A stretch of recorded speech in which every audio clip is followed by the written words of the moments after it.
We are back to our studies in Proverbs, and this will be based on Proverbs 23, 29 through 35.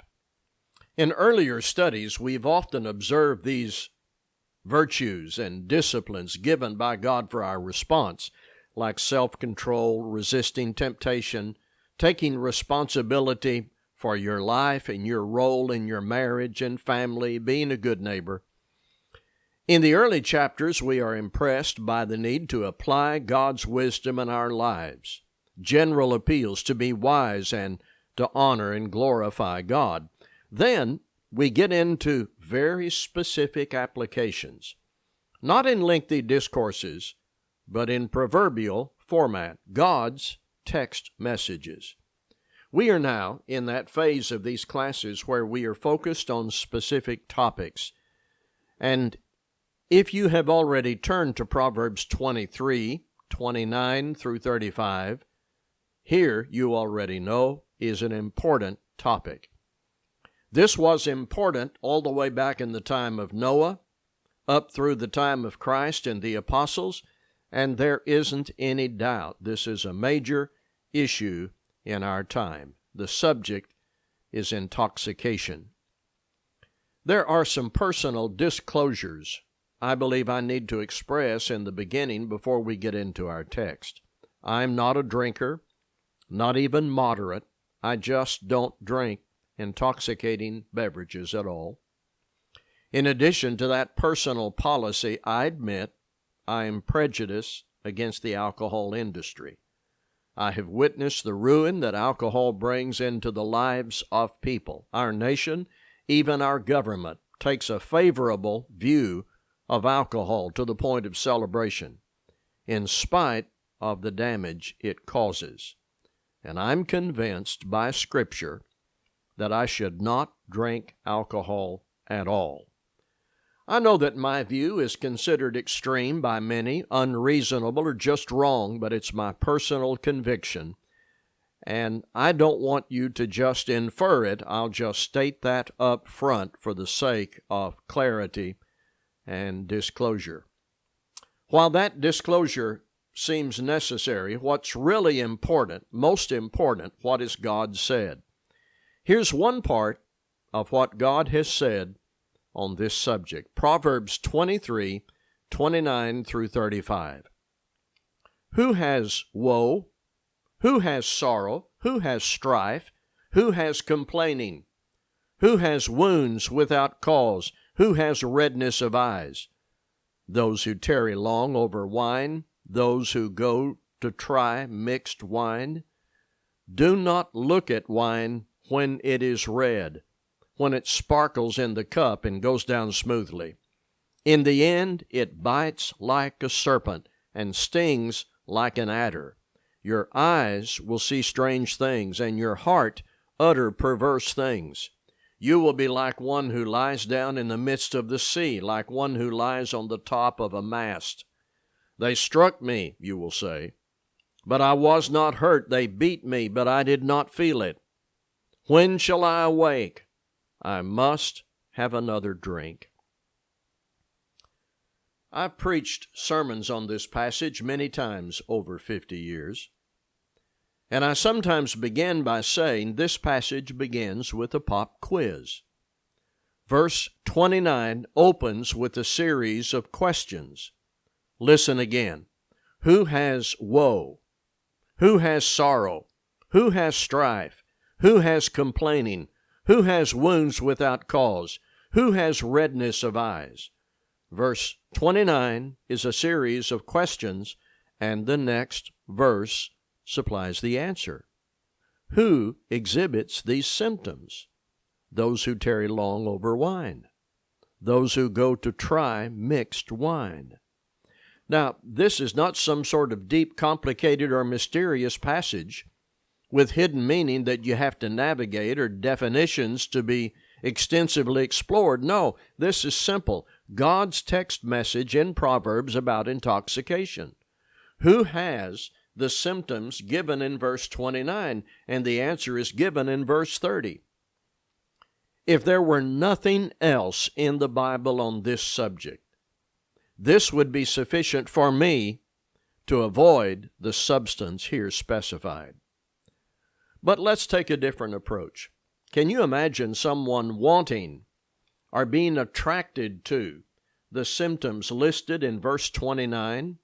What would you think if someone said to you, I just can't wait to get off on Friday so I can go get me some woe and sorrow and strife and complaining and wounds without cause, and don't forget the red eyes.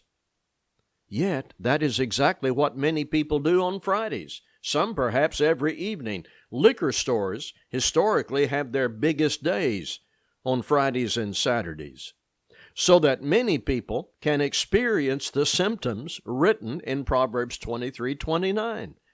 Does that make good sense to you?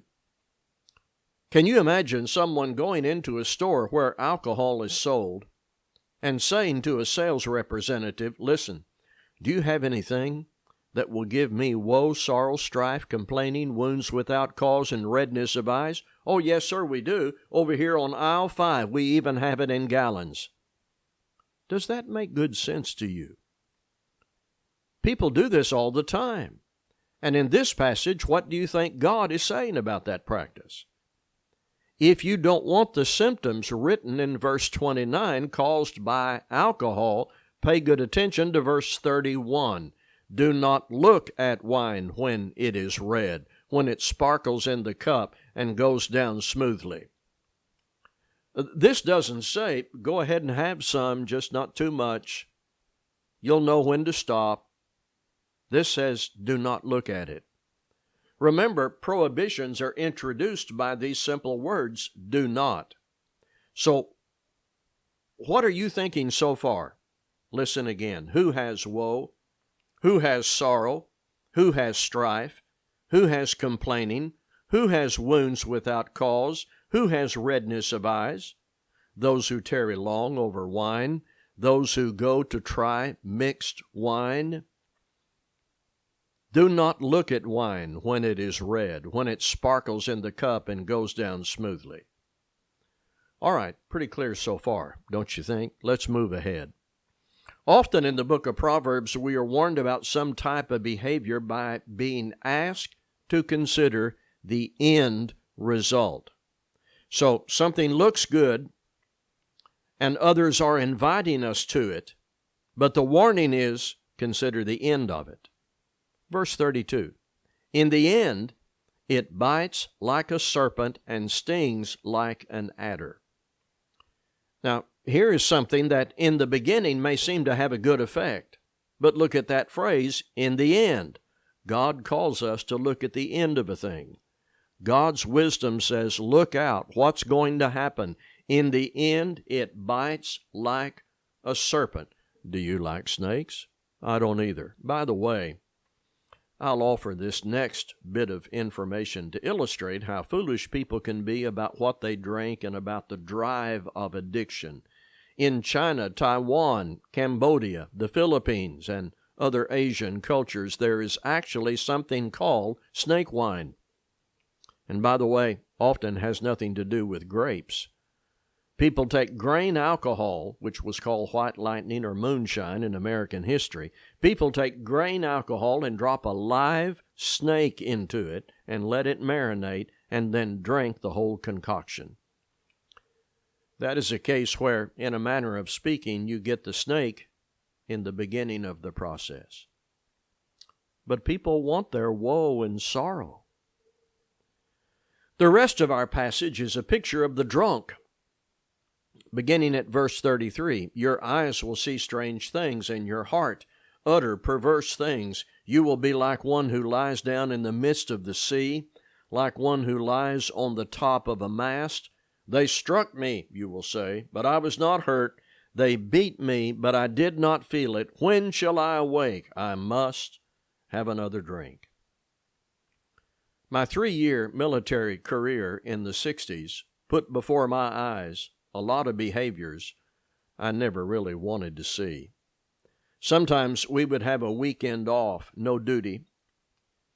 So you would get off Friday afternoon and you wouldn't have to get back to your unit until Sunday night.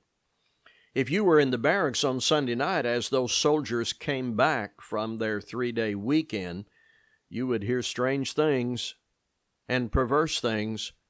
Men would stagger and fall dizzy like they were out in the middle of the sea. There would be fights and noise and damage and vomiting. Yet, there would be this expression of foolishness. When can I do this again? When shall I awake? I must have another drink.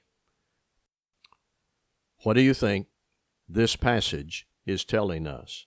By the way, a sub-point here. Read the statutes of most states in this nation.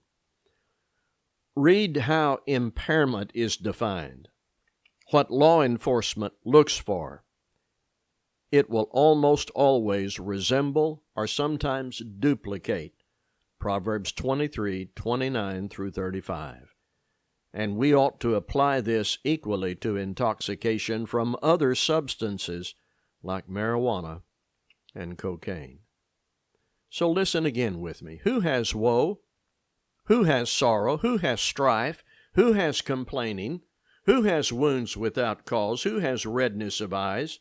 Those who tarry long over wine, those who go to try mixed wine. Do not look at wine when it is red, when it sparkles in the cup and goes down smoothly. In the end it bites like a serpent and stings like an adder. Your eyes will see strange things, and your heart utter perverse things. You will be like one who lies down in the midst of the sea, like one who lies on the top of a mast. They struck me, you will say, but I was not hurt. They beat me, but I did not feel it. When shall I awake? I must have another drink. 4 final comments, and then I'll add a story of personal experience and significance. Number 1, does this sound like the inspired writer is making a case for moderation or abstinence? I know people who state their case for moderation. Often there is the assertion that wine in the Bible is recommended, and in some passages it sounds like it. But context must always be our guide. The word wine in the Bible is sometimes used to refer simply to juice from the grape that is a blessing. Wine in this passage, however, look at the context, is the intoxicating beverage. And it says, do not look at it. Second point, what is said here is in harmony with everything else Proverbs says about God's wisdom in life, honoring God, applying in your life self-control, resisting temptation, and having good influence. It all fits with the whole tenor of Proverbs about living your life in keeping with the purposes of the Creator. Now, my third point may hurt some, but we are all big boys and girls. When we consider what is said about this, we must also speak out against something else in this context. That's right, gluttony. Proverbs 23, 19 through 21. Hear, my son, and be wise, and direct your heart in the way. Be not among drunkards or among gluttonous eaters of meat. For the drunkard and the glutton will come to poverty, and slumber will clothe them with rags. Now, it may not be the same, but in both cases we are warned. Alcohol in its very nature has impact on our judgment. Too much food has impact on us too. If I condemn one, I must consistently condemn the other.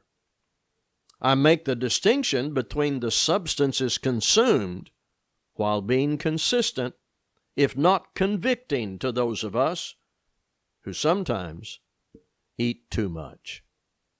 In the case of both intoxication and gluttony, the Proverbs warn us of bad results. Number 4, the New Testament contains warnings about alcohol like this in 1 Peter 4, 1 through 5. Since therefore Christ suffered in the flesh, arm yourselves with the same way of thinking. For whoever has suffered in the flesh has ceased from sin, so as to live for the rest of the time in the flesh, no longer for human passions, but for the will of God. For the time that is past suffices for doing what the Gentiles want to do, living in sensuality, passions, drunkenness, orgies, drinking, parties, and lawless idolatry. With respect to this, they are surprised when you do not join them in the same flood of debauchery, and they malign you. But they will give account to him who is ready to judge the living and the dead. I promised a personal story. In 1957, my father decided it was time for me to witness intoxication. He wanted his 10-year-old son to see and smell drunkenness. My mother was not entirely convinced. My grandmother was opposed to it. Against these protests, my father carried out his plan. He consulted with his best friend, who was the father of my best friend, and they were agreed. One of the elders in the church was the chief of police in Fort Smith, Arkansas. A time was set on a Saturday morning. My father and best friend's father took us to the jailhouse. And first we went into Brother Brock's office, and he showed us various pictures on the wall of local police history. He unloaded his revolver and let us hold it, and we played with the handcuffs, and we thought all of that was a lot of fun. Then he took us to see the jail. And as he entered the outer jail area, Brother Brock was approached by the jailer, who said, "Wait a minute, Chief, I'll go clean the place up." Brother Brock said, "No, I don't want anything cleaned up." He took us to see a row of cells called drunk tanks. The first thing to hit us was the odor. The men in these holding cells looked awful.